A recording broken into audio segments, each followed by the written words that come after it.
काय माहीत नाही त्यांचं काय काय चाललं आहे ते आम्हाला. आम्ही त्यांना सांगितलं होतं त्या ओळी टाका त्याच्यात आम्ही टाकलेल्या मला नाही वाटत त्या ओळी टाकल्यात म्हणून त्यांनी. हां आणि त्यांनी ते काय दुरुस्त केला ते व्हॉट्सअपवर टाकला आहे. व्हॉट्सअपवर नसतो टाकायचा, प्रत्यक्ष चर्चा करायची असते त्याची आणि नंतर ते अध्यादेश काढायचा असतो. तुम्ही तिकडे व्हॉट्सअपला टाकणार, आम्ही इकडून सांगणार हे दुरुस्ती करा, तुम्ही करणार नाहीत आणि ते असंच होणार. त्यासाठी प्रत्यक्ष असलं पाहिजे, ती चर्चा काय असेल ती, तरच तो अध्यादेश निघाला पाहिजे.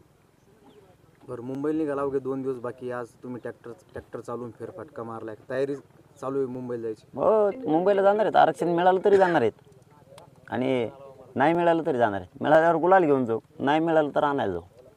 ट्रॅक्टर चालवायचा अनुभव कसा होता? चालवले, फेरफटका मारला ट्रॅक्टरमध्ये? शेतकरी आहेत, आम्हाला काहीच होत नाही. हे आमचे वाहन आहेत, शेतीचे अवजार आहेत.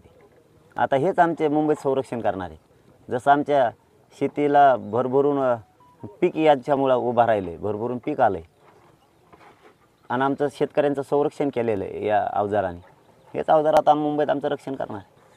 बरं, तुमच्या म्हणण्यानुसार जर सरकारने त्या 2 ओळी त्यात ॲड केल्या किंवा तसा अध्यादेश काढला तर मनोज जरांगे पाटील मुंबई जाण्यास रद्द करतील का? 54 लाख लोकांना नोंदी जे मिळालेल्या आहेत त्यांना कुणबी प्रमाणपत्र दिल्याशिवाय आणि त्यांच्या नातेवाईकांना दिल्याशिवाय त्या सोयरे शब्दाचा JRचा अध्यादेशाचा काहीच अर्थ नाही.